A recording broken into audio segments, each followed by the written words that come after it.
Hi hello welcome to my channel. ಯಾರೆಲ್ಲ ಭಾಗ 1 ಮತ್ತು ಭಾಗ 2 ಇನ್ನೂ ನೋಡಿಲ್ಲ, ಈ ಕೂಡಲೇ ನೋಡಿ, ತುಂಬ ಇಂಟ್ರೆಸ್ಟಿಂಗ್ ಆಗಿದೆ.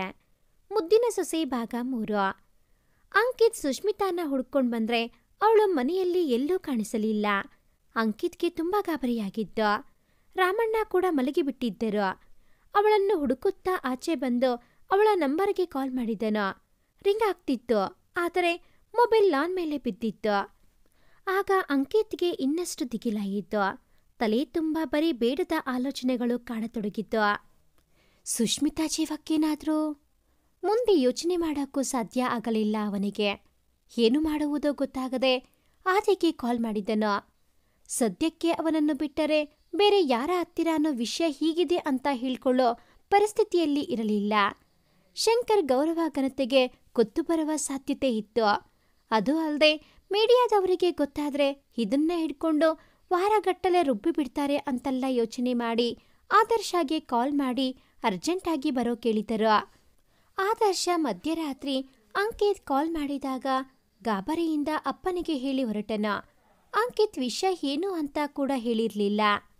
ಆದಿ ಬಂದಾಗ ಅಂಕಿತ್ ಆಕಾಶನೇ ತಲೆ ಮೇಲೆ ಬಿದ್ದವನ ಹಾಗೆ ಸುಷ್ಮಿತಾ ಮೊಬೈಲ್ನಿಂದ ಅವಳ ಫ್ರೆಂಡ್ಸ್ ನಂಬರ್ಗೆ ಕಾಲ್ ಮಾಡಿ ವಿಚಾರಿಸುತ್ತಿದ್ದನು. ಒಬ್ಬೊಬ್ಬರು ಗೊತ್ತಿಲ್ಲ ಅಂದಾಗ ಪಾತಾಳಕ್ಕೆ ಇಳಿದು ಹೋಗುತ್ತಿರೋ ಅನುಭವ ಆಗುತ್ತಿತ್ತು. ಆದಿ ಏನಾಯ್ತು ಅಂತ ಕೇಳಿದಾಗ ಅಳುನೇ ಬಂದ್ಬಿಡ್ತು ಅವನಿಗೆ. ಆದಿನ ತಪ್ಕೊಂಡು ಅತ್ತೆ ಬಿಟ್ಟನು. ವಿಷಯ ಏನೆಂದು ಜೋರಾಗಿ ಕೇಳಿದಾಗ ನಡೆದ ವಿಷಯವೆಲ್ಲ ತಿಳಿಸಿದನು. ಆದಿ ಮೊದಲನೇ ಸಲ ಅಂಕಿತ್ ಈ ರೀತಿ ಕಂಗೆಟ್ಟಿದ್ದನ್ನು ನೋಡುತ್ತಿದ್ದನು. ಅವನಿಗೆ ಆಶ್ಚರ್ಯ ಆಗ್ತಾ ಇತ್ತು. ಸಮಾಧಾನ ಮಾಡುತ್ತಾ ಸುಷ್ಮಿತಾ ಮೇಲೆ ಅನುಮಾನ ಪಟ್ಟಿದ್ದನ್ನು ತಪ್ಪು ಅಂತ ಹೇಳಿದನು. ಅದಕ್ಕೆ ಅಂಕಿತ್, ಇಲ್ಲ ಆದಿ, ನಂಗೆ ಅವಳ ಮೇಲೆ ಅನುಮಾನ ಇಲ್ಲ. ಅಭಿಷೇಕ್ ಜೊತೆ ಓಡಾಡ್ತಿಲ್ವಾ ಅಂತ ಕೇಳಿದೆ ಅಷ್ಟೇ. ಆದರೆ ಅವಳು ನನ್ನ ಬಿಟ್ಟೋಗ್ತಾಳೆ ಅಂತ ಗೊತ್ತಿರ್ಲಿಲ್ವೋ? ಅವಳು ಯಾಕೆ ನನಗೆ ಕೋಪ ಬರೋ ಥರ ಮಾಡ್ತಾಳೋ ಗೊತ್ತಿಲ್ಲ. ಈ ಥರ ಸಾಯೋ ಬದಲು ಒಂದೇ ಸಲ ಸಾಯಿಸಿ ಬಿಡೋ ಕೇಳಬೇಕು, ಸಾಕಾಗ್ಬಿಟ್ಟಿದೆ ನನಗೆ ಅಂತ ನೊಂದುಕೊಂಡನು. ಆದಿಗೆ ಅಂಕಿತ್ ತನಗೆ ಗೊತ್ತಿಲ್ಲದೆ ಸುಷ್ಮಿತಾನ ಇಷ್ಟಪಡ್ತಿರೋದು ಗೊತ್ತಾಗಿ ಖುಷಿ ಪಡಬೇಕು.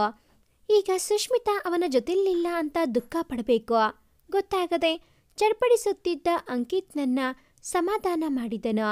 ಆಮೇಲೆ ಇಬ್ಬರು ಅವಳನ್ನು ಹುಡುಕಲು ಹೊರಟರು. ಸುನೀತಾ ಕಾಲ್ ಮಾಡುತ್ತಾನೆ ಇದ್ದರು. ಅವರಿಗೆ ತುಂಬ ಗಾಬರಿಯಾಗಿತ್ತು.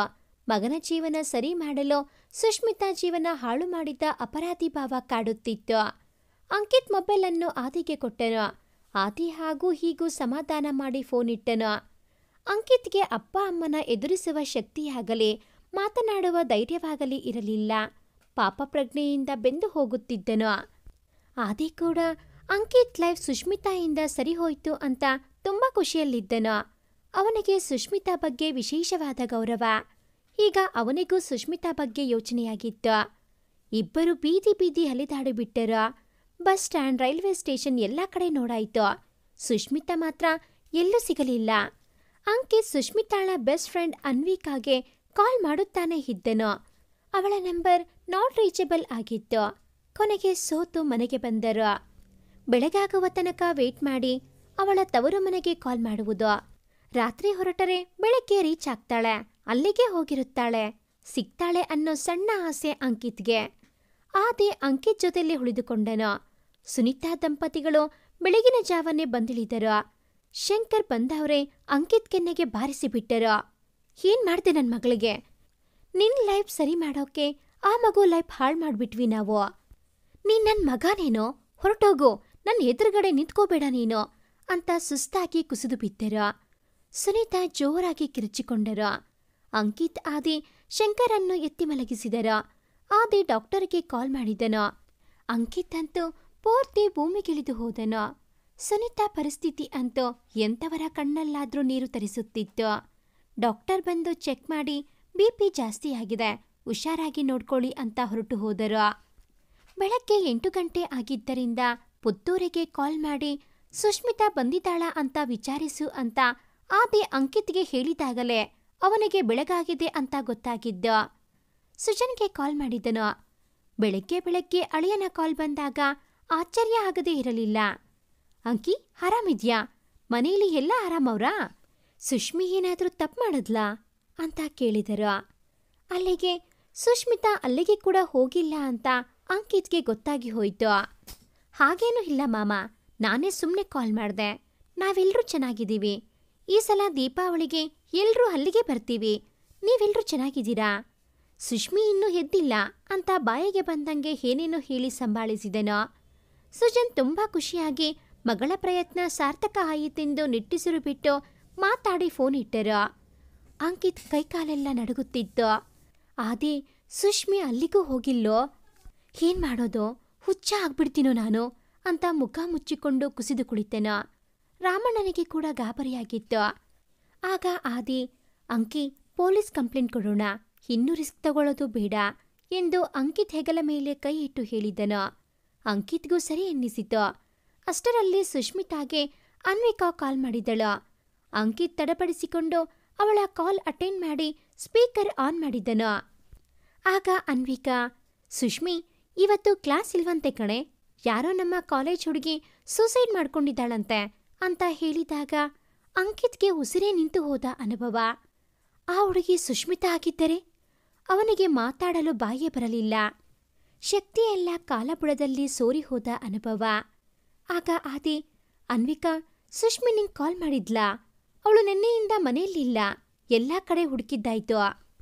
ನಾನು ಅಂಕಿತ್ ಫ್ರೆಂಡ್ ಆದರ್ಶ್ ಎಂದಾಗ ಅನ್ವಿಕಾ, ಏನು, ಸುಷ್ಮಿ ಮನೆಯಲ್ಲಿಲ್ವಾ? ಅವಳು ನಂಗೂ ಕಾಲ್ ಮಾಡಿಲ್ಲ. ನಿನ್ನೆ ನಮ್ಮ ಮನೆಯಿಂದ ಹೋದ್ಮೇಲೆ ಒಂದು ಕಾಲ್ ಮಾಡಿಲ್ಲ. ಹಿರಿ, ನಾನು ಅಭಿಗೆ ಕಾಲ್ ಮಾಡಿ ಮಾತಾಡ್ತೀನಿ ಅಂತ ಫೋನ್ ಇಟ್ಟಳು. ಸುನೀತಾ, ಅಂಕಿ, ನಿನ್ನ ನಂಬ್ಕೊಂಡು ತಪ್ಪು ಮಾಡಿಬಿಟ್ಟೆ. ಅವಳಿಗೇನಾದರೂ ಹೆಚ್ಚು ಕಡಿಮೆ ಆದ್ರೆ ನಮಗೆ ನಿನ್ನ ಮುಖ ತೋರಿಸ್ಬೇಡ. ನಿಂಗೆ ಮದುವೆ ಇಷ್ಟ ಇಲ್ಲ ಅಂತ ಗೊತ್ತಿದ್ರು ನನ್ನ ಮಾತಿಗೋಸ್ಕರ ನನ್ನ ಮನೆ ಉಳಿಸೋಕೆ ನಿನ್ನ ಜೊತೆ ಮದುವೆ ಆದ್ಲು. ಆದರೆ ಅವಳಿಗೇನು ಸಿಕ್ತು? ಬರೀ ನೋವು. ಚಿಕ್ಕವಳಿಂದಾನೋ ನೀನೇ ಗಂಡ ಅಂತ ಬದುಕಿದಾಳೋ, ನಿನ್ನ ಮೇಲೆ ಪ್ರಾಣಾನ ಇಟ್ಕೊಂಡು ಬಂದಿದ್ಲೋ. ನಿಂಗೆ ಹೇಗೆ ಅರ್ಥ ಮಾಡಿಸ್ಲಿ? ನನ್ನ ಕಂದ ಎಲ್ಲಿದ್ದಾಳೋ, ಹೇಗಿದ್ದಾಳೋ? ಅಣ್ಣಂಗೆ ಏನು ಅಂತ ಹೇಳಲಿ ಎಂದು ಕಣ್ತುಂಬಿಕೊಂಡರು. ಅಂಕಿತ್ ತಲೆನೇ ಎತ್ತಲಿಲ್ಲ.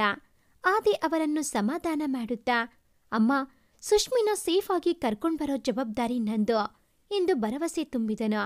ಆದರೆ ಅವನಿಗೆ ಅವನ ಮಾತಿನ ಮೇಲೆ ನಂಬಿಕೆ ಇರಲಿಲ್ಲ. ಸುಷ್ಮಿತಾ ಅಮ್ಮನ ಮನೆಗೂ ಹೋಗಿಲ್ಲ ಅಂದಾಗ ಅವನಿಗೂ ಸುಷ್ಮಿತಾ ಸೇಫ್ ಆಗಿದ್ದಾಳ ಅನ್ನೋ ಅನುಮಾನ ಕಾಡುತ್ತಿತ್ತು. ಅನ್ವಿಕಾ ಕಾಲ್ ಮಾಡಿ ಅಭಿಷೇಕ್ಗೆ ಕೂಡ ಗೊತ್ತಿಲ್ಲ ಅಂದಳು. ಕೊನೆಗೆ ಆದಿ ನಿನ್ನೆ ಏನಾಯ್ತು ಅಂತ ಕೇಳಿದಾಗ ಅನ್ವಿಕಾ ಸುಷ್ಮಿತಾ ಜೂಹಿ ಅನ್ನೋಳ ಮನೆಗೆ ಹೋಗಿದ್ದನ್ನು, ಹಾಗೆ ಜೂಹಿ ಬಗ್ಗೆ ಎಲ್ಲ ವಿಷಯನ ಹೇಳಿ ಸುಷ್ಮಿತಾ ಯಾಕೆ ಅವಳನ್ನು ಮೀಟ್ ಮಾಡಿದ್ದು ಅಂತ ಗೊತ್ತಿಲ್ಲ ಅಂದಾಗ ಅಂಕಿತ್ಗೆ ಗಂಟಲುಬ್ಬಿ ಬಂತು. ಅಷ್ಟೆಲ್ಲ ಆದರೂ ಎಲ್ಲೂ ತನ್ನ ಗಂಡನ ಬಗ್ಗೆ ಯಾವ ಗುಟ್ಟನ್ನು ಬಿಟ್ಟುಕೊಡದೆ ಅವನ ಮರ್ಯಾದೆ ಉಳಿಸಿದ್ದಳು. ಅವನೆದುರು ಸುಷ್ಮಿತಾ ಆಕಾಶದೆತ್ತರ ಬೆಳೆದು ನಿಂತಿದ್ದಳು. ಅನ್ವಿಕಾ ಜೂಹಿ ಮನೆಗೆ ಹೋಗಿ ಗಲಾಟೆನೇ ಮಾಡಿಬಿಟ್ಟಳು. ಆಗ್ಲೇ ಗೊತ್ತಾಗಿದ್ದು ಜೂಹಿ ಅಂಕಿತ್ ಲೈಫಲ್ಲಿ ಕೂಡ ಆಟ ಆಡಿದಾಳೆ, ಅದಕ್ಕೆ ಸುಷ್ಮಿತಾ ಜೂಹಿನ ಮೀಟ್ ಮಾಡಿದ್ದು ಅಂತ. ಅನ್ವಿಕಾ ಎಷ್ಟೇ ಕೇಳಿದರೂ ಜೂಹಿ ಬಾಯಿ ಬಿಡಲಿಲ್ಲ. ನಂಗೇನು ಗೊತ್ತಿಲ್ಲ ಅಂತಾನೆ ವಾದಿಸುತ್ತಿದ್ದಳು. ಆದರೆ ಅವಳ ಮಾತಿನಲ್ಲಿ, ಅವಳ ನಡತೆಯಲ್ಲಿ ಅನ್ವಿಕಾಗೆ ಅನುಮಾನ ಬಂದಿತ್ತು. ಕೊನೆ ಅಸ್ತ್ರ ಅನ್ನುವಂತೆ ಪೊಲೀಸ್ ಕಂಪ್ಲೇಂಟ್ ಕೊಡುತ್ತೇವೆ ಅಂತ ಬೆದರಿಕೆ ಹಾಕಿದಳು. ಅದಕ್ಕೆ ಜೂಹಿ ಅನ್ವಿಕಾಳನ್ನು ತಳ್ಳಿ ಕಾರ್ ಹತ್ತಿ ಪರಾರಿಯಾದಳು. ಆಗಂತೂ ಅನ್ವಿಕಾಳ ಅನುಮಾನ ಇನ್ನೂ ಬಲವಾಯಿತು. ಕೂಡಲೇ ಅಂಕಿತ್ಗೆ ಕಾಲ್ ಮಾಡಿ ಎಲ್ಲ ವಿಷಯ ತಿಳಿಸಿದಳು. ಅವರಿಬ್ಬರಿಗೂ ನಂಬೋಕೆ ಕಷ್ಟವಾಯಿತು. ಅಂಕಿತ್ ಅಂತೂ ಜೂಹಿ ಬಗ್ಗೆ ಈ ವಿಷಯ ಎಲ್ಲ ಗೊತ್ತಾಗಿ ಅರಗಿಸಿಕೊಳ್ಳೋಕೆ ಆಗದೆ ಒದ್ದಾಡಿದನು. ತನ್ನ ಮೇಲೆ ತಾನೇ ಅಸಹ್ಯ ಪಟ್ಟುಕೊಂಡನು. ಕೊಚ್ಚೆಗೆ ಆಸೆಪಟ್ಟು ಬಂಗಾರದಂಥ ಬದುಕನ್ನು ಕೈಯಾರೆ ಹಾಳು ಮಾಡಿಕೊಂಡೆ ಅನ್ನಿಸಿತು. ಆದರೆ ಸುಷ್ಮಿತಾಗೆ ಜೂಹಿನೇ ಏನಾದರೂ ಮಾಡಿರಬಹುದು ಅಂತ ಇಬ್ಬರಿಗೂ ಅನಿಸದೇ ಇರಲಿಲ್ಲ. ಅಂಕಿತ್ ಕೂಡಲೇ ಜೂಹಿಗೆ ಕಾಲ್ ಮಾಡಿದನು. ಆದರೆ ಅವಳ ನಂಬರ್ ಸ್ವಿಚ್ ಆಫ್ ಬರ್ತಿತ್ತು. ಅಲ್ಲಿಗೆ ಇದೆಲ್ಲ ಜೂಹಿ ಕೆಲಸ ಎಂದು ಮನದಟ್ಟಾಯಿತು. ಒಂದ್ಸಲ ಸುಷ್ಮಿತಾ ಸಿಕ್ಕಿದರೆ ಸಾಕು, ಅವಳ ಕಾಲಿನ ಬಳಿ ಬಿದ್ದು ಕ್ಷಮೆ ಕೇಳುವೆ ಅಂತ ಮನಸ್ಸಲ್ಲಿ ಅಂದುಕೊಂಡನು. ಸುಷ್ಮಿ ಎಲ್ಲೋ ಇದೆಯಾ, ಒಂದ್ಸಲ ಸಿಗ್ಬಿಡೋ. ಯಾವಾಗ್ಲೂ ನೀನನ್ನ ಬಿಟ್ಟೇ ಹೋಗ್ಬಾರ್ದು, ಹಾಗೆ ನೋಡ್ಕೊಂತೀನಿ. ನೀನಿಲ್ಲದೆ ಸತ್ತೇ ಹೋದಂಗಿದ್ದೀನಿ, ಪ್ಲೀಸ್ ಒಂದ್ಸಲ ಸಿಗ್ಬಿಡೋ ಅಂತ ಬಿಕ್ಕಿದನು. ಅವನಿಗೆ ತಾನು ತನಗೆ ಗೊತ್ತಿಲ್ಲದೆ ಸುಷ್ಮಿತಾನ ಪ್ರಾಣಕ್ಕಿಂತ ಹೆಚ್ಚಾಗಿ ಇಷ್ಟಪಡ್ತಿರೋದು ಗೊತ್ತಾಗಿತ್ತು. ಅವಳಿಲ್ಲದೆ ತಾನು ಬದುಕುವುದು ಸಾಧ್ಯನೇ ಇಲ್ಲ ಅಂತ ಅರ್ಥ ಆಗಿತ್ತು. ಇನ್ನೊಂದ್ಸಲ ಮನೆ ಮುಂದೆ ಹುಡುಕಾಡಿದರು, ಏನಾದ್ರೂ ಕ್ಲೂ ಸಿಗುತ್ತೇನೋ ಅಂತ. ಗೇಟ್ ಬಳಿ ಸುಷ್ಮಿತಾ ಚಪ್ಪಲಿ ಬಿದ್ದಿತ್ತು, ಹಾಗೆ ಬ್ಲಡ್ ಕೂಡ ಗೇಟ್ಗೆ ಅಂಟಿತ್ತು. ಅಲ್ಲಿಗೆ ಸುಷ್ಮಿತಾನ ಯಾರೋ ಬಲವಂತವಾಗಿ ಕರೆದೊಯ್ದಿರೋದು ಮನದಟ್ಟಾಗಿತ್ತು. ಅಂಕಿತ್ ತಲೆ ಮೇಲೆ ಕೈ ಹೊತ್ತು ಅಲ್ಲೇ ಕುಳಿತುಕೊಂಡನು. ಅವನಿಗೆ ಸುಷ್ಮಿತಾ ಸೇಫ್ ಆಗಿಲ್ಲ ಅಂತ ಗೊತ್ತಾಗಿ ಹೋಯಿತು. ಅಷ್ಟರಲ್ಲಿ ಯಾವುದೋ ಪ್ರೈವೇಟ್ ನಂಬರಿಂದ ಕಾಲ್ ಬಂತು. ಅಂಕಿತ್ ಕಾಲ್ ರಿಸೀವ್ ಮಾಡಿದನು. ಅಂಕಿತ್, ನಿನ್ನ ಹೆಂಡತಿ ನಿಂಗೆ ಸೇಫ್ ಆಗಿ ಬೇಕು ಅಂದ್ರೆ ಸಂಜೆ 50 ಲಕ್ಷ ತಗೊಂಡ್ಬಂದು ಕರ್ಕೊಂಡೋಗು. ಪ್ಲೀಸ್, ನಾವ್ ಹೇಳ್ತೀವಿ. ಏನಾದ್ರೂ ಪೊಲೀಸ್ ಗೀಲೀಸ್ ಅಂತ ಹೋದ್ರೆ ಮನೆಗೆ ಬರೋದು ನಿನ್ ಹೆಂಡತಿ ಅಲ್ಲ, ಅವಳ ತುಂಡು ತುಂಡಾದ ದೇಹ ಎಂದು ಅಪರಿಚಿತ ವ್ಯಕ್ತಿ ಮಾತಾಡಿ ಕಾಲ್ ಕಟ್ ಮಾಡಿದ್ದನು. ಮತ್ತೆ ಆ ನಂಬರ್ಗೆ ಕಾಲ್ ಮಾಡಿದರೆ ಕನೆಕ್ಟ್ ಆಗ್ಲಿಲ್ಲ. ಆದಿ ಅಂಕಿತ್ ಏನು ಮಾಡುವುದು ಅಂತ ಯೋಚಿಸುತ್ತಿದ್ದರು. ಆದಿ, ದುಡ್ಡು ತಾನೇ, ಕೊಟ್ಬಿಡೋಣ, ನಂಗೆ ನನ್ನ ಸುಷ್ಮಿ ಸೇಫ್ ಆಗಿ ಬಂದ್ರೆ ಸಾಕು ಎಂದಾಗ, ಆದಿ, ಇಲ್ಲಿ ದುಡ್ಡಿನ ಪ್ರಶ್ನೆ ಅಲ್ಲ ಅಂಕಿ. ನಾವು ಅಮೌಂಟ್ ಕೊಟ್ಟದ್ಮೇಲೂ ಅವರು ಸುಷ್ಮಿನ ಸೇಫ್ ಆಗಿ ಕಳಿಸ್ತಾರೆ ಅಂತ ಯಾವ ಗ್ಯಾರಂಟಿ ಎಂದು ಅನುಮಾನ ವ್ಯಕ್ತಪಡಿಸಿದನು. ಅದಕ್ಕೆ, ಇಲ್ಲ ಆದಿ, ಈ ವಿಷಯದಲ್ಲಿ ರಿಸ್ಕ್ ತಗೊಳ್ಳೋದು ಬೇಡ. ಅವರು ಕೇಳ್ದಷ್ಟು ಅಮೌಂಟ್ ಅರೇಂಜ್ ಮಾಡ್ತೀನಿ, ನಂಗೆ ನನ್ನ ಸುಷ್ಮಿ ವಾಪಸ್ ಬಂದ್ರೆ ಸಾಕು ಅಂತ ಎದ್ದು ಮುಖ ತೊಳೆದು ಬ್ಯಾಂಕ್ ಹೋದನು. ಬ್ಯಾಂಕ್ ಅವರು ಕೇಳಿದ 1000 ಪ್ರಶ್ನೆಗೆ ಏನೇನೋ ಸಮಜಾಯಿಷಿ ಕೊಟ್ಟು ಅಂತೂ ಅಮೌಂಟ್ ತಗೊಂಡು ಬಂದನು. 50 ಲಕ್ಷ ಅಂದ್ರೆ ಕಡಿಮೆನಾ? ಸುಷ್ಮಿತಾ ಕಾಣದೆ ಎಲ್ಲರೂ ಕಂಗಾಲಾಗಿ ಹೋಗಿದ್ದರು. ಮನೆ ತುಂಬ ಭಯವನ್ನು ಹುಟ್ಟಿಸುವ ಮೌನ. ಯಾರು ಯಾರನ್ನು ಸಮಾಧಾನವ ಮಾಡುವ ಸ್ಥಿತಿಯಲ್ಲಿ ಇರಲಿಲ್ಲ. ಮನೆಯ ಜೀವನಾಡಿ ಸುಷ್ಮಿತಾ ಎಲ್ಲಿ? ಸುನೀತಾ ಅಂತೂ ದೇವರ ಮುಂದೆ ಕೂತವರು ಎದ್ದೇ ಇರಲಿಲ್ಲ. ಸುಷ್ಮಿತಾ ಮನೆಗೆ ಸೇಫ್ ಆಗಿ ಬರ್ಲಿ ಅಂತ ಎಲ್ಲರದು ಒಂದೇ ಬೇಡಿಕೆ. ಸುಷ್ಮಿತಾ ಕಾಣದೆ 18 ಗಂಟೆಗಳಾಗಿತ್ತು. ಅನ್ವಿಕಾ, ಅಭಿಷೇಕ್ ಕೂಡ ಮನೆಗೆ ಬಂದಿದ್ದರು. ಅಂಕಿತ್ ರೂಮಿನಲ್ಲಿ ಸುಷ್ಮಿತಾ ಜೊತೆ ತಾನು ನಡೆದುಕೊಂಡ ರೀತಿಯನ್ನು ನೆನೆಸಿಕೊಂಡು ಕಣ್ಣೀರಾಕಿದನು. ರೂಮಿನ ಪೂರ್ತಿ ಸುಷ್ಮಿತಾನೇ ಕಾಣಿಸುತ್ತಿದ್ದಳು. 18 ತಾಸುಗಳು 18 ಜನ್ಮ ಕಳೆದಷ್ಟು ಅನುಭವವಾಗಿತ್ತು. ಬಹುಶಃ ಸುಷ್ಮಿತಾ ಮನೆಗೆ ಬರದೇ ಇದ್ರೆ ಮನೆ ಇದೇ ಥರ ಜೀವಂತಿಕೆಯನ್ನೇ ಕಳೆದುಕೊಂಡು ಬಿಡುತ್ತೆ ಅನ್ನಿಸಿತು. ಅದನ್ನು ಅವನು ಊಹಿಸಿಕೊಳ್ಳಲು ಭಯವಾಗಿ ತಲೆ ಹಿಡಿದುಕೊಂಡು ಕುಳಿತು ಬಿಟ್ಟನು. ಅಷ್ಟರಲ್ಲಿ ಅಲ್ಲಿಗೆ ಬಂದ ಆದಿ ಅಂಕಿತ್ನನ್ನು ಸಮಾಧಾನ ಮಾಡಿ ಧೈರ್ಯ ಹೇಳಿ ಕರೆದುಕೊಂಡು ಕೆಳಗಡೆ ಬಂದನು. ಎಲ್ಲರೂ ಉಸಿರು ಬಿಗಿ ಹಿಡಿದು ಕಿಡ್ನಾಪರ್ಸ್ ಕಾಲ್ಗೆ ಕಾಯುತ್ತಿದ್ದರು. ಅಂತೂ ಅಂಕಿತ್ ಫೋನ್ ರಿಂಗ್ ಆಯಿತು. ಮನೆ ಸೂಜಿ ಬಿದ್ದರೂ ಕೇಳುವಷ್ಟು ಸೈಲೆಂಟ್ ಆಗಿತ್ತು. ಅಂಕಿತ್ ನಡುಗುವ ಕೈಯಲ್ಲಿ ಕಾಲ್ ರಿಸೀವ್ ಮಾಡಿದನು. ವೆರಿ ಗುಡ್ ಅಂಕಿತ್, ಬುದ್ಧಿವಂತ ಅಂತ ಪ್ರೂವ್ ಮಾಡಿಬಿಟ್ಟೆ. ನಾವು ಹೇಳಿದ ಹಾಗೆ ಪೊಲೀಸ್ಗೆ ಇನ್ಫಾರ್ಮ್ ಮಾಡಿಲ್ಲ. ಅಮೌಂಟ್ ರೆಡಿ ಇದೆಯಾ ಎಂದು ಅಪರಿಚಿತ ವ್ಯಕ್ತಿ ಕೇಳಿದನು. ಅದಕ್ಕೆ ಅಂಕಿತ್, ನೋಡಿ, ಅಮೌಂಟ್ ರೆಡಿ ಇದೆ. ಸುಷ್ಮಿತಾಗೆ ಏನು ಮಾಡಬೇಡಿ ಪ್ಲೀಸ್. ಅವರು ಮಗು, ನಿಮಗೆ ಕೋಪ ಇದ್ರೆ ನನ್ನ ಮೇಲೆ ತೀರಿಸ್ಕೊಳ್ಳಿ ಅಂದಾಗ ಆ ಕಡೆಯಿಂದ ಜೂಹಿ ಧ್ವನಿ ಕೇಳಿದ್ದು. ಅವಳು ಜೋರಾಗಿ ನಗುತ್ತಾ, ಪರವಾಗಿಲ್ಲ ಅಂಕಿತ್, ಹೆಂಡತಿ ಮೇಲೆ ತುಂಬ ಪ್ರೀತಿ ಬಂದ್ಬಿಟ್ಟಿದೆ ನಿಂಗೆ. ನಂಗೆ ಮೋಸ ಮಾಡಿದೆ ಅಲ್ವಾ? ನೋಡು, ಕಂತೆ ಪುರಾಣ ಬೇಡ, ದುಡ್ಡು ಕೊಟ್ಟು ನಿನ್ನ ಹೆಂಡ್ತಿನ ಕರ್ಕೊಂಡೋಗು ಎಂದಳು. ಥೂ ನಿನ್ನ, ಹೆಣ್ಣ ನೀನು? ನಿನ್ಗೋಸ್ಕರ ನಾನು ಎಲ್ಲರನ್ನೂ ಹೆದ್ರಾಕೊಂಡೆ, ಆದ್ರೆ ನೀನು ದುಡ್ಡಿಗೋಸ್ಕರ? ನಿನ್ನ ಹತ್ರ ಏನ್ ಮಾತು? ಸುಷ್ಮಿತಾ ಹತ್ರ ಮಾತಾಡದ್ಮೇಲೆ ನಾನು ಅಮೌಂಟ್ ತರೋದು ಅಂತ ಕೋಪದಿಂದ ಅಬ್ಬರಿಸಿದನು. ಅದಕ್ಕೆ ಜೂಹಿ ಪ್ರಜ್ಞೆ ತಪ್ಪಿ ಬಿದ್ದಿರುವ ಸುಷ್ಮಿತಾ ಮುಖಕ್ಕೆ ನೀರೆರಚಿದಳು. ನಿಧಾನವಾಗಿ ಅವಳಿಗೆ ಪ್ರಜ್ಞೆ ಬಂತು. ಸುಷ್ಮಿತಾ ಕಣ್ಬಿಟ್ಟಾಗ ತಲೆ ತುಂಬ ನೋಯ್ತಿತ್ತು. ಎಂದು ತಲೆ ಮುಟ್ಕೊಂಡಾಗ ತಲೆಗೆ ಪೆಟ್ಟಾಗಿರೋದು ಗೊತ್ತಾಯಿತು. ಕಣ್ಬಿಟ್ಟು ಸುತ್ತಲೂ ನೋಡಿದಾಗ ಬರೀ ಕತ್ತಲೆ ತುಂಬಿತ್ತು. ಮೊದಲೇ ಕತ್ತಲು ಅಂದ್ರೆ ತುಂಬಾ ಭಯ ಅವಳಿಗೆ. ಅಳುತ್ತಾ, ನಿನ್ನೆ ಏನಾಯ್ತು, ತಾನಿಲ್ಲಿಗೆ ಹೀಗೆ ಬಂದೆ ಎಂದು ನೆನೆಸಿಕೊಂಡಳು. ಅತ್ತೆ ಮಾವನಿಗೆ ಕಾಲ್ ಮಾಡಿ ಮನೆ ಬಿಟ್ಟು ಹೋಗುವ ನಿರ್ಧಾರ ಮಾಡಿ ಎದ್ದು ನಿಂತಾಗ ಯಾರೋ ತಲೆ ಮೇಲೆ ಬಲವಾಗಿ ಹೊಡೆದಿದ್ದರು. ಪ್ರಜ್ಞೆ ತಪ್ಪಿತ್ತು. ಆಮೇಲೆ ಏನೂ ನೆನಪಾಗಲಿಲ್ಲ. ಅಲ್ಲೇ ಇರುವ ಸಣ್ಣ ಕಿಟಕಿಯನ್ನು ಜೂಹಿ ಓಪನ್ ಮಾಡಿದಾಗ ಸ್ವಲ್ಪ ಬೆಳಕು ಬಂದಿತ್ತು. ಆ ಬೆಳಕಿನಲ್ಲಿ ಸುಷ್ಮಿತಾಗೆ ತನ್ನ ಎದುರು ನಿಂತಿರುವುದು, ತನ್ನ ಕಿಡ್ನಾಪ್ ಮಾಡಿಸಿದ್ದು ಎಲ್ಲ ಜೂಹಿನೇ ಎಂದು ಗೊತ್ತಾಗಿತ್ತು. ತಗೋ, ನಿನ್ ಗಂಡ ಮಾತಾಡ್ಬೇಕಂತೆ, ಮಾತಾಡೋ ಎಂದು ಫೋನ್ ಕೊಟ್ಟಳು. ರೀ, ನಂಗೆ ಭಯ ಆಗ್ತಿದೆ, ಪ್ಲೀಸ್ ಬೇಗ ಬನ್ನಿ, ಇಲ್ಲಿ ಬರೀ ಕತ್ಲು ಎಂದು ಅಳೋಕೆ ಸ್ಟಾರ್ಟ್ ಮಾಡಿದ್ದಳು. ಅಂಕಿತ್ಗೆ ಮನೆಯವರಿಗೆ ಕರಳು ಕಿತ್ತು ಬಂತು. ಪ್ಲೀಸ್ ಚಿನ್ನಿ, ನೀನ್ ಅಳ್ಬೇಡ, ನಾನ್ ಬರ್ತಾ ಇದ್ದೀನಿ, ನಿಂಗೆ ಏನಾಗೋಕ್ಕೂ ಬಿಡಲ್ಲ ನಾನು ಎಂದನು. ಅಷ್ಟಕ್ಕೆ ಜೂಹಿ ಫೋನ್ ಕಿತ್ತುಕೊಂಡಳು. ಸಾಕು, ಅವಳು ನನ್ ಜೊತೆ ಇದ್ದಾಳೆ ಅಂತ ಗೊತ್ತಾಯ್ತಲ್ಲ, ಅಮೌಂಟ್ ತಗೊಂಡು ಮೈಸೂರು ರೋಡ್ಗೆ ಬಾ ಅಂತ ಕಾಲ್ ಕಟ್ ಮಾಡಿದಳು. ಕೂಡಲೇ ಅಂಕಿತ್ ಒಬ್ಬನೇ ಹೊರಟನು. ಅಂಕಿತ್ ಅಪ್ಪ ಅಮ್ಮನ ಬಳಿ ಕ್ಷಮೆ ಕೇಳಿ ಇನ್ಯಾವತ್ತೂ ಸುಷ್ಮಿತಾ ಮನಸ್ಸನ್ನು ನೋಯಿಸುವುದಿಲ್ಲ, ಜೀವಕ್ಕಿಂತ ಹೆಚ್ಚಾಗಿ ಜೋಪಾನ ಮಾಡುತ್ತೇನೆ ಅಂತ ಮಾತು ಕೊಟ್ಟಿದ್ದನು. ಅವಳನ್ನು ಸೇಫ್ ಆಗಿ ಕರೆದುಕೊಂಡು ಬರುತ್ತೇನೆ ಅಂತ ಅವರ ಆಶೀರ್ವಾದ ತಗೊಂಡು ಹೊರಟಿದ್ದನು. ಆದರೆ ಇದರ ನಡುವೆ ಆದಿ, ಅಂಕಿತ್, ಅಭಿಷೇಕ್ ಮತ್ತೆ ಸುನಿತಾ ದಂಪತಿಗಳು ಎಲ್ಲಾ ಸೇರಿ ಪ್ಲಾನ್ ಮಾಡಿದ್ದರು. ಅಮೌಂಟ್ ಕೊಟ್ಟ ಮೇಲೆ ಕಿಡ್ನಾಪರ್ಸ್ ಸುಷ್ಮಿತಾನ ಸೇಫ್ ಆಗಿ ಕಳಿಸಿಲ್ಲ ಅಂದ್ರೆ ಅಂತ ಅಭಿಷೇಕ್ ಅಪ್ಪನ ಜೊತೆ ಪರ್ಸನಲ್ ಆಗಿ ಮಾತಾಡಿದ್ದರು. ಅಭಿಷೇಕ್ ಅಪ್ಪ ವೆಂಕಟ್ ACP ಆಗಿದ್ದರು. ಅವರು ಯಾವುದೇ ತೊಂದರೆ ಆಗುವುದಿಲ್ಲ ಅಂತ ಭರವಸೆ ಕೊಟ್ಟಿದ್ದರು. ಸಿವಿಲ್ ಡ್ರೆಸ್ಸಲ್ಲಿ ಅವರ ಟೀಮ್ ತರಕಾರಿ ಆಟೋದಲ್ಲಿ ಅಂಕಿತ್ನ ಫಾಲೋ ಮಾಡಿದ್ದರು. ಅತ್ತ ಸುಷ್ಮಿತಾನ ಮತ್ತೆ ಕತ್ತಲು ಕೋಣೆಯಲ್ಲಿ ಕೂಡಿ ಹಾಕಿದ್ದರು. ಮೈಸೂರು ರೋಡಿಂದ ಅಂಕಿತ್ನನ್ನು ಒಂದು ಓಮಿನಿಯಲ್ಲಿ ಕಣ್ಣಿಗೆ ಬಟ್ಟೆ ಕಟ್ಟಿ ಕರೆದೊಯ್ಯಲಾಯಿತು. ವೆಂಕಟ್ ಟೀಮ್ ಕೂಡ ಫಾಲೋ ಮಾಡಿದರು. ಅಂತೂ ಸುಷ್ಮಿತಾನ ಕೂಡಿ ಹಾಕಿದ್ದ ಗೋಡನ್ಗೆ ಅಂಕಿತ್ನ ಕರೆದುಕೊಂಡು ಬಂದರು. ಅಂಕಿತ್ಗೆ ಕಣ್ಣಿಗೆ ಕಟ್ಟಿದ ಬಟ್ಟೆ ಬಿಚ್ಚಿದರು. ಎದುರಿಗೆ ನಿಂತ ಜೂಹಿ ಮತ್ತೆ ಅವತ್ತು ಕಸಿನ್ ಎಂದು ಪರಿಚಯಿಸಿದ ಲಾರೆನ್ಸ್ ನಿಂತಿದ್ದರು.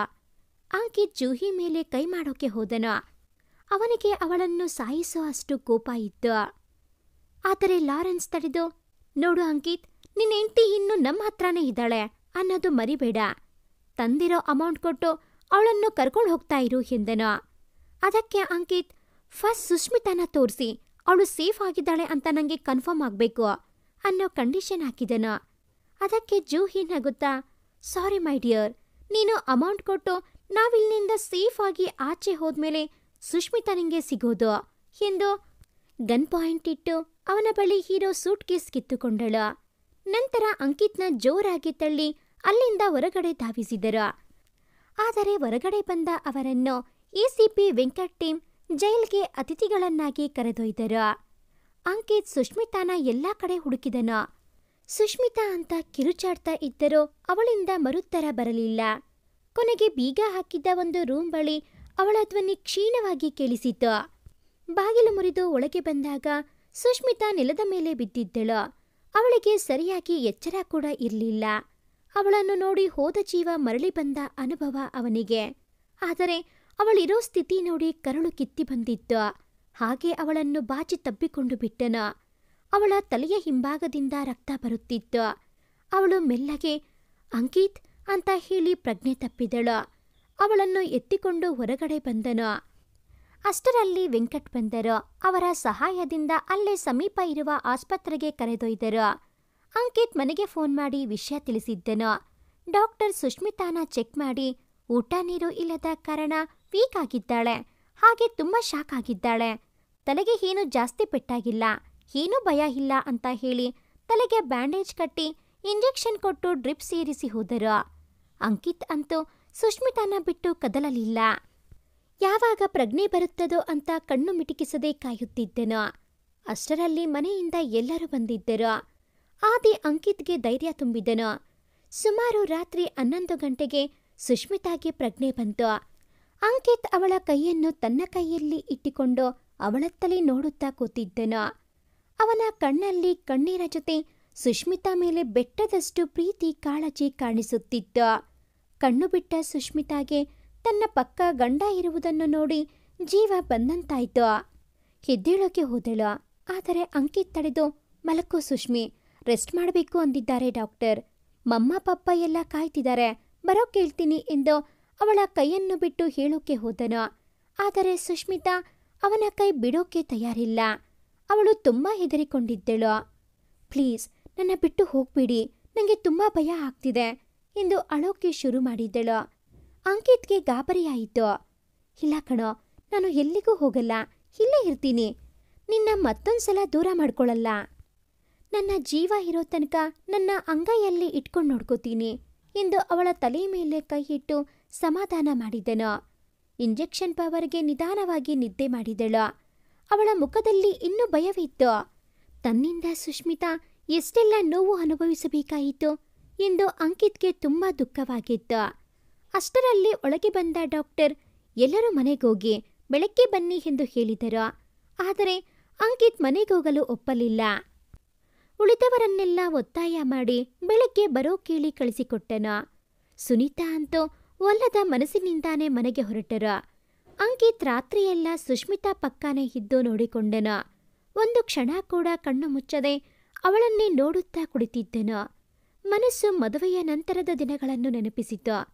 ಒಂದಿನ ಕೂಡ ಸುಷ್ಮಿತಾ ಮುಖ ಗಂಟಾಕಿಕೊಂಡಾಗಲಿ ಕೋಪ ಮಾಡಿಕೊಂಡಿದ್ದಾಗಲಿ ನೋಡೇ ಇರಲಿಲ್ಲ. ಅವಳು ಬಂದ ಮೇಲೆ ಸುನೀತಾ ಶಂಕರ್ ಅವರು ತುಂಬ ಲವಲವಿಕೆಯಿಂದ ಇದ್ದರು. ಮನೆಗೆ ಡಾಕ್ಟರ್ ಬರೋದು ಕಡಿಮೆ ಆಗಿತ್ತು. ಇಡೀ ಮನೆ ಅವಳಿಂದ ಕಳೆಕಳೆಯಾಗಿತ್ತು. ಎಲ್ಲರನ್ನೂ ಪ್ರೀತಿಯಿಂದ ನೋಡಿಕೊಳ್ಳುತ್ತಿದ್ದಳು. ಇಂಥ ಮುದ್ದು ಹುಡುಗಿನ ಬಿಟ್ಟು ಅದ್ಯಾರೋ ಬೀದಿಯಲ್ಲಿ ಹೋಗೋ ಮಾರಿನ ಇಷ್ಟಪಟ್ಟು ಅಪ್ಪ ಅಮ್ಮ ಸುಷ್ಮಿತಾ ಎಲ್ಲರಿಗೂ ನೋವು ಕೊಟ್ಟು ಬಿಟ್ನಲ್ಲ ಅಂತ ಮನ ದುಃಖಿಸಿತು. ತನ್ನಿಂದ ಸುಷ್ಮಿತಾಗೆ ಇಷ್ಟೆಲ್ಲ ನೋವು ಅಂತ ಯೋಚನೆ ಮಾಡಿ ಮಾಡಿ ಹಾಗೂ ಈಗೂ ಬೆಳಗಾಯಿತು. ಅಂಕಿತ್ ಕೂತೇ ಇದ್ದನು. ಸುಷ್ಮಿತಾ ಕನಸಿನಲ್ಲೂ ಬೆಚ್ಚು ಬೀಳುತ್ತಿದ್ದಳು. ಅಂಕಿತ್ ಕೈಯನ್ನು ಗಟ್ಟಿಯಾಗಿ ಹಿಡಿದುಕೊಂಡು ಮಲಗಿದ್ದಳು. 3 ದಿನ ಆಸ್ಪತ್ರೆಯಲ್ಲಿ ಇದ್ದು ಮನೆಗೆ ಬಂದ ಸುಷ್ಮಿತಾಗೆ ರಾಮಣ್ಣ ದೃಷ್ಟಿ ತೆಗೆದರು. ಇನ್ನಾದರೂ ಈ ಮಗು ಚೆನ್ನಾಗಿರಲಿ ಎಂದು ಆ ಹಿರಿಯ ಜೀವ ಹಾರೈಸಿತು. ಸುಷ್ಮಿತಾ ಇನ್ನೂ ಶಾಕಲ್ಲೇ ಇದ್ದಳು. ಅಂಕಿತ್ ಅವಳನ್ನು ರೂಮಿಗೆ ಕರೆದುಕೊಂಡು ಬಂದು ಮಲಗಿಸಿ ಹೊದಿಸಿ ರೆಸ್ಟ್ ಮಾಡು ಅಂತ ಅವಳ ಹಣೆ ಸವರಿ ಬಾಗಿಲು ಹಿಡಿದುಕೊಂಡು ಹೊರಗೆ ಬಂದನು. ಅವನ ಮನಸ್ಸು ಬೇರೆ ಏನೋ ಲೆಕ್ಕಾಚಾರ ಹಾಕುತ್ತಿತ್ತು. ಸುಷ್ಮಿತಾ ಮನೆಗೆ ಬಂದ ಖುಷಿಯನ್ನು ಗ್ರ್ಯಾಂಡ್ ಆಗಿ ಸೆಲೆಬ್ರೇಟ್ ಮಾಡಬೇಕೆಂದು ಸುನೀತಾ ದಂಪತಿಗಳು ಆದಿ ಮತ್ತೆ ಅಭಿಷೇಕ್ಗೆ ಆ ಜವಾಬ್ದಾರಿ ಒಪ್ಪಿಸಿದರು. ಅದು ಅಲ್ಲದೆ ಸುಷ್ಮಿತಾ ಬರ್ಡೇ ಬೇರೆ ಈ ವಾರನೇ ಇತ್ತು. ಎಲ್ಲರನ್ನೂ ಕರೆದು ದೊಡ್ಡದಾಗಿ ಆಚರಿಸೋಣ ಎಂದು ನಿರ್ಧರಿಸಿದರು. ಈ ವರ್ಷದ ಬರ್ತ್ಡೇ ಸುಷ್ಮಿತಾ ಬದುಕಲ್ಲಿ ಮತ್ತೊಂದು ತಿರುವನ್ನು ಪಡೆಯುವುದರಲ್ಲಿತ್ತು. ಅಂತೂ ಸುಷ್ಮಿತಾ ಮನೆಗೆ ಬಂದ ಖುಷಿಯನ್ನು ದೊಡ್ಡದಾಗಿ ಸೆಲೆಬ್ರೇಟ್ ಮಾಡಬೇಕೆಂದು ಮನೆಯವರೆಲ್ಲ ಡಿಸೈಡ್ ಮಾಡಿದರು. ಸುನೀತಾ ತನ್ನ ತವರಿಗೆ ಕಾಲ್ ಮಾಡಿ ನಡೆದ ವಿಷಯವನ್ನೆಲ್ಲ ತಿಳಿಸಿ ಕ್ಷಮೆಯಾಚಿಸಿದರು. ಸುಜನ್ ದಂಪತಿಗಳು ಒಂದು ಕ್ಷಣ ಗಾಬರಿಯಾದರು. ನಂತರ ಸುಷ್ಮಿತಾ ಮನೆಗೆ ಕ್ಷೇಮವಾಗಿ ಬಂದಿರುವ ವಿಷಯ ಕೇಳಿ ಸಮಾಧಾನ ಮಾಡಿಕೊಂಡರು. ನಂತರ ಸುನೀತಾ ಸುಷ್ಮಿತಾ ಬರ್ಡೇಗೆ ಎಲ್ಲರೂ ಬರಬೇಕಾಗಿ ವಿನಂತಿಸಿಕೊಂಡರು. ಅಂತೂ ಸುಷ್ಮಿತಾ ಬರ್ಡೇನ ತುಂಬ ಖುಷಿಯಿಂದ ಸೆಲೆಬ್ರೇಟ್ ಮಾಡಬೇಕೆಂದು ಅವರು ಬರಲು ಒಪ್ಪಿದರು. ಆದರೆ ಸುಷ್ಮಿತಾ ಇನ್ನೂ ಶಾಕಲ್ಲೇ ಇದ್ದಳು. ಅಂಕಿತ್ ಅವಳನ್ನು ಸ್ವಲ್ಪ ಬಿಟ್ಟು ಹೋದರೂ ಬೆಚ್ಚಿ ಬೀಳುತ್ತಿದ್ದಳು. ಕತ್ತಲೆ ಅಂದರೆ ಮೊದಲೇ ಭಯ ಪಡುತ್ತಿದ್ದ ಅವಳು ರಾತ್ರಿಯಾಗುತ್ತಿದ್ದಂತೆ ಅಂಕಿತ್ಗೆ ಅಂಟಿಕೊಂಡೇ ಕೂರುತ್ತಿದ್ದಳು. ಅವಳ ಈ ವರ್ತನೆ ಅಂಕಿತ್ಗೆ ಒಂಥರ ಖುಷಿ ಕೊಡುತ್ತಿತ್ತು. ಅವನು ಅವಳ ಜೊತೆ ಜಾಸ್ತಿ ಸಮಯ ಕಳೆಯಲು ಇಷ್ಟಪಡುತ್ತಿದ್ದನು. ಆದರೆ ಸುಷ್ಮಿತಾ ಇದನ್ನೆಲ್ಲ ಗಮನಿಸುವ ಪರಿಸ್ಥಿತಿಯಲ್ಲಿ ಇರಲಿಲ್ಲ. ಮನೆಯವರ ಆರೈಕೆಯಲ್ಲಿ ಸ್ವಲ್ಪ ಸುಧಾರಿಸಿಕೊಳ್ಳುತ್ತಿದ್ದಳು. ತನ್ನ ಪಪ್ಪ ಅಮ್ಮನ ಜೊತೆ ಕಾಲ್ ಮಾಡಿ ಮಾತಾಡುತ್ತಿದ್ದಳು. ಅಂಕಿತ್ ಅಂತೂ ಆಫೀಸ್ ಕೆಲಸ ಎಲ್ಲ ಬಿಟ್ಟು ಸುಷ್ಮಿತಾನ ನೋಡಿಕೊಳ್ಳುತ್ತಿದ್ದನು. ಪಶ್ಚಾತ್ತಾಪದಿಂದ ಬೆಂದು ಹೋಗಿದ್ದನು. ಸುಷ್ಮಿತಾ ಬರ್ಡೇಗೆ ಇನ್ನು 2 ದಿನಗಳು ಮಾತ್ರ ಉಳಿದಿದ್ದವು. ತಯಾರಿ ಎಲ್ಲ ಜೋರಾಗಿ ನಡೆದಿತ್ತು. ಆದರೆ ಸುಷ್ಮಿತಾಗೆ ಇದ್ಯಾವುದೂ ಗೊತ್ತಿರಲಿಲ್ಲ. ಅವತ್ತು ರಾತ್ರಿ ಸುಷ್ಮಿತಾ ನಿದ್ದೆಯಿಂದ ಜೋರಾಗಿ ಅಳೋಕೆ ಶುರು ಮಾಡಿದ್ದಳು. ಆಗಷ್ಟೇ ನಿದ್ದೆ ಮಾಡಿದ್ದ ಅಂಕಿತ್ ಗಾಬರಿಯಿಂದ ಎದ್ದು ಕುಳಿತನು. ಅಳುತ್ತಿದ್ದ ಅವಳನ್ನು ಹೇಗೆ ಸಮಾಧಾನ ಮಾಡುವುದೋ ತಿಳಿಯದೆ, ಸುಷ್ಮಿ ಏನಾಯ್ತು ಕಂದ, ಕೆಟ್ಟ ಕನ್ಸೇನಾದ್ರೂ ಬಿತ್ತಾ? ನಾನು ಇಲ್ಲೇ ಇದ್ದೀನಿ ಆಯ್ತಾ ಅಂತ ಅವಳನ್ನು ಎದೆಗೆ ಒರಗಿಸಿಕೊಂಡನು. ಸುಷ್ಮಿತಾ ಗಟ್ಟಿಯಾಗಿ ಅವನನ್ನು ತಬ್ಬಿಕೊಂಡು ಪ್ಲೀಸ್ ನನ್ನ ಬಿಟ್ಟು ಹೋಗ್ಬೇಡಿ ಅಂತ ಕಣ್ಣೀರಿಂದ ಅವನ ಎದೆ ತೋಯಿಸಿದಳು. ಅಂಕಿತ್ ಅವಳ ಮುಖವನ್ನು ಎತ್ತಿ ಹಣೆಗೆ ಚುಂಬಿಸಿ ಕಣ್ಣೀರನ್ನು ಹೊರಿಸಿ ಇಲ್ಲಪ್ಪ, ನಿನ್ನ ನಾನು ಬಿಟ್ಟೋಗಲ್ಲ ಸಾಯೋ ತನಕ ಎಂದು ಇನ್ನಷ್ಟು ಗಟ್ಟಿಯಾಗಿ ತಬ್ಬಿಕೊಂಡನು. ಅವಳು ಹಾಗೆ ನಿದ್ದೆ ಮಾಡಿದಳು. ಆದರೆ ಬಿಕ್ಕಳಿಕೆ ಇನ್ನೂ ನಿಂತಿರಲಿಲ್ಲ. ಅಂಕಿತ್ ಕೂಡ ಅವಳನ್ನು ತಬ್ಬಿಕೊಂಡೇ ನಿದ್ದೆ ಮಾಡಿದನು. ಬೆಳಗ್ಗೆ 7 ಇಬ್ಬರಿಗೂ ಕತ್ತು ನೋವು ಬಂದಿತ್ತು. ಸುಷ್ಮಿತಾ ಎದ್ದವಳು ಸ್ವಲ್ಪ ಗೆಲುವಾಗಿದ್ದಳು. ಎದ್ದವಳು ತಾನೇ ಕಾಫಿ ಮಾಡಿ ಎಲ್ಲರಿಗೂ ಕೊಟ್ಟು ಗುಡ್ ಮಾರ್ನಿಂಗ್ ಹೇಳಿದಳು. ನಿನ್ನೆಯ ಘಟನೆ ನೆನೆದು ಅಂಕಿತ್ ಮುಖ ನೋಡೋಕ್ಕೂ ನಾಚಿಕೆಯಾಗಿತ್ತು. ಅವನಿನ್ನೂ ಎದ್ದಿರಲಿಲ್ಲ. ಸುನೀತಾ ಶಂಕರ್ ದಂಪತಿಗಳು ಸುಷ್ಮಿತಾ ಗೆಲುವಾಗಿದ್ದನ್ನು ನೋಡಿ ನಿಟ್ಟುಸಿರು ಬಿಟ್ಟರು. ನಾಳೆನೇ ಸುಷ್ಮಿತಾ ಬರ್ಡೇ. ಅಂಕಿತ್ ಎದ್ದವನು ಕತ್ತನ್ನು ಹುಜ್ಜಿಕೊಳ್ಳುತ್ತಾ ಸುಷ್ಮಿತಾ ರೂಮಲ್ಲಿ ಇಲ್ಲದಿರುವುದನ್ನು ನೋಡಿ ಗಾಬರಿಯಿಂದ ಜೋರಾಗಿ ಸುಷ್ಮಿ ಅಂತ ಕೂಗಿಕೊಂಡನು. ಸುಷ್ಮಿತಾ ಗಾಬರಿಯಿಂದ ಓಡಿ ಬಂದಳು. ಅವಳನ್ನು ನೋಡಿ ಹುಫ್ ಎಂದುಕೊಂಡನು. ಯಾಕಿದ್ದೆ, ರೆಸ್ಟ್ ಮಾಡು ಅಂತ ಹೇಳಿಲ್ವಾ ಎಂದನು. ಅದಕ್ಕೆ ಸುಷ್ಮಿತಾ ಮಲ್ಕೊಂಡು ಬೋರ್ ಆಗ್ಬಿಡ್ತು, ನಾನು ಹುಷಾರಾಗೇ ಇದ್ದೀನಿ ಎಂದು ಮುಖ ಚಿಕ್ಕದು ಮಾಡಿದಳು. ಅವಳ ಮುಖ ಚಿಕ್ಕದಾಗಿದ್ದನ್ನು ನೋಡಿ, ಸಾರಿ, ನಿಂಗಿನ್ನೂ ರೆಸ್ಟ್ ಬೇಕು ಪುಟ್ಟ, ನಿಂಗೆ ಬೋರ್ ಆಗಿದೆ ಅಂತ ಗೊತ್ತು, ಆದರೆ ಏನು ಮಾಡೋದು, ನೀನಿನ್ನೂ ಪೂರ್ತಿ ಹುಷಾರಾಗಿಲ್ಲ ಎಂದು ಎದ್ದು ಬಂದು ಅವಳ ಹತ್ತಿರ ಬಂದನು. ಅವನ ಉಸಿರು ಅವಳಿಗೆ ತಾಕುತ್ತಿತ್ತು. ಸುಷ್ಮಿತಾ ಮುಖ ನೆಲವನ್ನು ನೋಡುತ್ತಿತ್ತು. ನಾಚಿಕೆಯಿಂದ ಮುಖ ಕೆಂಪಗಾಗಿ ತುಟಿ ಅದರುತ್ತಿತ್ತು. ಅಂಕಿತ್ ಅವಳ ಕೈ ಹಿಡಿದುಕೊಂಡು ಹತ್ತಿರಕ್ಕೆ ಎಳೆದುಕೊಂಡನು. ಅಷ್ಟರಲ್ಲಿ ಸುಷ್ಮಿತಾಳನ್ನು ಹುಡುಕಿಕೊಂಡು ಸುನೀತಾ ರೂಮಿಗೆ ಬಂದವರು ಅಂಕಿತ್ ಸುಷ್ಮಿತಾ ಇರೋ ಸ್ಥಿತಿ ನೋಡಿ ನಾಚಿಕೆಯಿಂದ ಸಾರಿ ಅಂತ ವಾಪಸ್ಸು ಹೋದರು. ಅಂಕಿತ್ ಸುಷ್ಮಿತಾ ಗಡಬಡಿಸಿಕೊಂಡು ಒಬ್ಬರ ಮುಖ ಒಬ್ಬರು ನೋಡಲು ನಾಚಿಕೆಯಾಗಿ ಅಂಕಿತ್ ಬಾತ್ರೂಮ್ಗೆ ಹೋದರೆ ಸುಷ್ಮಿತಾ ರೂಮಿಂದ ಹೊರಗೆ ಓಡಿದಳು. ಆಚೆ ಬಂದ ಸುಷ್ಮಿತಾ ಸುನೀತಾ ಮುಖಾನೇ ನೋಡಲಿಲ್ಲ. ಬಾತ್ರೂಮಿಂದ ಅಂಕಿತ್ ರಾಮಣ್ಣ ಬೇಗ ಬನ್ನಿ ಅಂತ ಕೂಗಿಕೊಂಡನು. ಆದರೆ ರಾಮಣ್ಣ ಮಾರ್ಕೆಟ್ ಹೋಗಿದ್ದರು. ಸುನೀತಾ ಸುಷ್ಮಿ ಅದೇನು ನೋಡು ಅಂತ ಅವಳನ್ನೇ ಕಳಿಸಿಕೊಟ್ಟರು. ರಾಮಣ್ಣ ಬಂದ್ರಾ, ಟವಲ್ ತರೋಕೆ ಮರ್ತೋದೆ, ಚಳಿ ಆಗ್ತಿದೆ, ಬೇಗ ಕೊಡಿ ಎಂದನು. ಸುಷ್ಮಿತಾಗೆ ಏನು ಮಾಡುವುದು ಅಂತ ತಿಳಿಯದೆ ನಿಂತಿರುವಾಗಲೇ ಅಂಕಿತ್ 2 ಸಲ ಕರೆದಾಗಿತ್ತು. ಕೊನೆಗೆ ಗತಿ ಇಲ್ಲದೆ ತಾನೇ ತೆಗೆದುಕೊಂಡು ಹೋಗಿ ಬಾಗಿಲು ಬಳಿ ನಿಂತು ಟವಲ್ ತಗೊಳ್ಳಿ ಅಂತ ಬೆನ್ನು ಹಾಕಿ ನಿಂತು ಹೇಳಿದಳು. ಅಂಕಿತ್ ತರ್ಲೆ ಮಾಡೋಕ್ಕೆಂದು ಬೇಗ ಕೊಡು ಸುಷ್ಮಿ, ಚಳಿ ಆಗ್ತಿದೆ ಅಂತ ಬಾಗಿಲು ತೆಗೆದು ಅವಳನ್ನು ಒಳಗೆ ಎಳೆದುಕೊಂಡನು. ಸುಷ್ಮಿತಾ ಇದನ್ನು ಎಕ್ಸ್ಪೆಕ್ಟ್ ಕೂಡ ಮಾಡಿರಲಿಲ್ಲ. ಹೋಗಿ ಅಂಕಿತ್ ಮೇಲೆ ಬಿದ್ದಳು. ಅಂಕಿತ್ ಅವಳನ್ನು ಗಟ್ಟಿಯಾಗಿ ತಪ್ಪಿಕೊಂಡನು. ಎಷ್ಟೊತ್ತು ಹಾಗೆ ಇದ್ದರೋ ಗೊತ್ತಿಲ್ಲ. ಕೊನೆಗೆ ಸುಷ್ಮಿತಾ ಎಚ್ಚೆತ್ತು ಅವನಿಂದ ತಪ್ಪಿಸಿಕೊಂಡು ಆಚೆ ಬಂದಳು. ಅವಳ ಇಡೀ ಮೈ ಮಧುರಾನುಭಾವದಿಂದ ಕಂಪಿಸುತ್ತಿತ್ತು. ಅಂಕಿತ್ ಅಂತೂ ಖುಷಿಯಿಂದ ಉಚ್ಚಾನೆ ಆಗಿದ್ದ. ಆದರೆ ಸುಷ್ಮಿತಾ ಮನ ಖಿನ್ನವಾಗಿತ್ತು. ಅವಳು ಅಂಕಿತ್ ಲೈಫ್ ಸರಿ ಆಯ್ತಲ್ಲ, ಇನ್ನು ತನ್ನ ಕೆಲಸ ಮುಗೀತು, ಇನ್ನು ತಾನು ವಾಪಸ್ ಮಂಗಳೂರಿಗೆ ಹೋಗುವ ನಿರ್ಧಾರ ಮಾಡಿದಳು. ಅಂಕಿತ್ ತನ್ನ ಇಷ್ಟಪಡ್ತಿರೋದು ಅವಳಿಗೂ ಗೊತ್ತಿತ್ತು. ಆದರೆ ಸ್ವಾಭಿಮಾನ ಒಪ್ಪುತ್ತಿರಲಿಲ್ಲ. ನಾಳೆ ಮಾತನಾಡುವ ನಿರ್ಧಾರ ಮಾಡಿದಳು. ಆದರೆ ಇದ್ಯಾವುದೂ ತಿಳಿಯದ ಮನೆಯವರು ಅಂಕಿತ್ ಅವಳಿಗೆ ಸರ್ಪ್ರೈಸ್ ಕೊಡುವ ತಯಾರಿಯಲ್ಲಿದ್ದರು.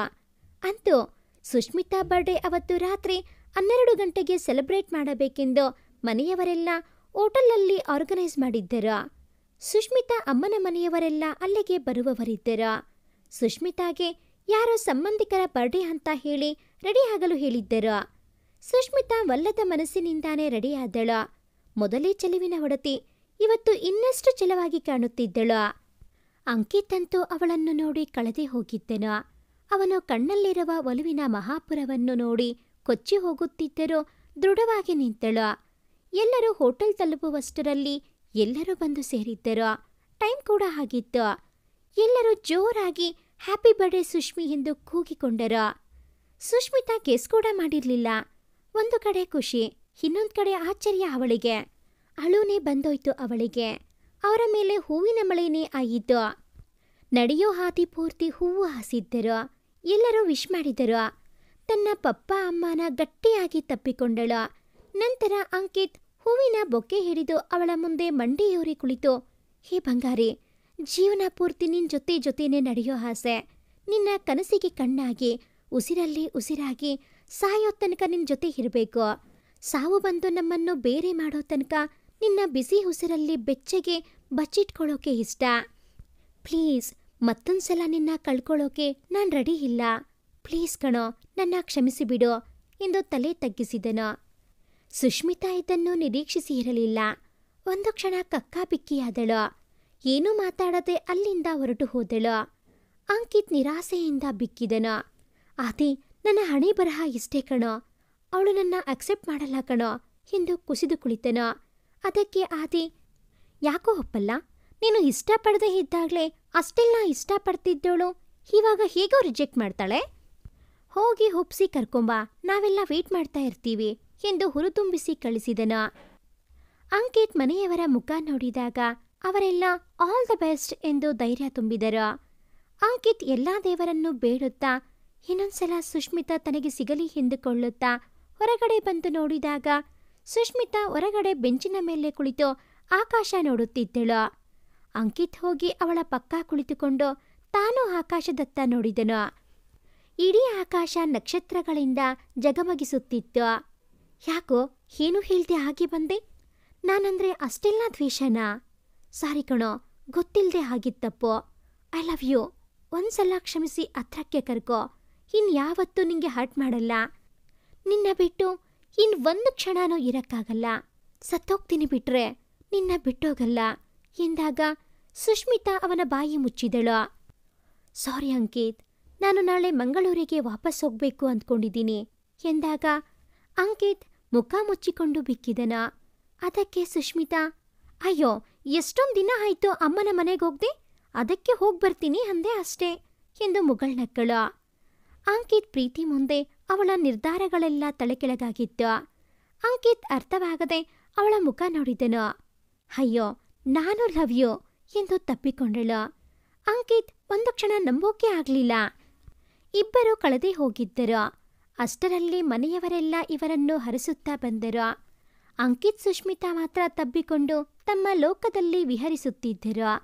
ಆದಿ ಬಂದು ಅಂಕಿ ನಮ್ಗೆ ಪಾರ್ಟಿ ಎಂದು ಎಚ್ಚರಿಸಿದನು.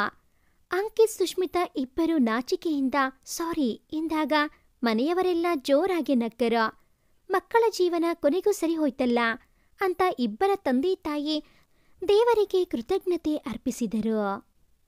ಮುಂದೆ ಅಂಕಿತ್ ಸುಷ್ಮಿತಾ ಬದುಕು ಬಂಗಾರವಾಗಲಿ ಎಂದು ಹಾರೈಸೋಣ. ಈ ಒಂದು ಕತೆ ನಿಮಗೆ ಇಷ್ಟ ಆಗಿದ್ದಲ್ಲಿ ಪ್ಲೀಸ್ ಲೈಕ್ ಮಾಡಿ, ಶೇರ್ ಮಾಡಿ, ಹಾಗೆಯೇ ಕಾಮೆಂಟ್ ಮಾಡೋದನ್ನು ಮರಿಬೇಡಿ. ಹಾಗೆಯೇ ಇನ್ನೂ ಯಾರೆಲ್ಲ ಈ ಚಾನಲ್ಗೆ ಸಬ್ಸ್ಕ್ರೈಬ್ ಆಗಿಲ್ಲ, ದಯವಿಟ್ಟು ಈ ಕೂಡಲೇ ಸಬ್ಸ್ಕ್ರೈಬ್ ಆಗಿ. Thanks for watching this video.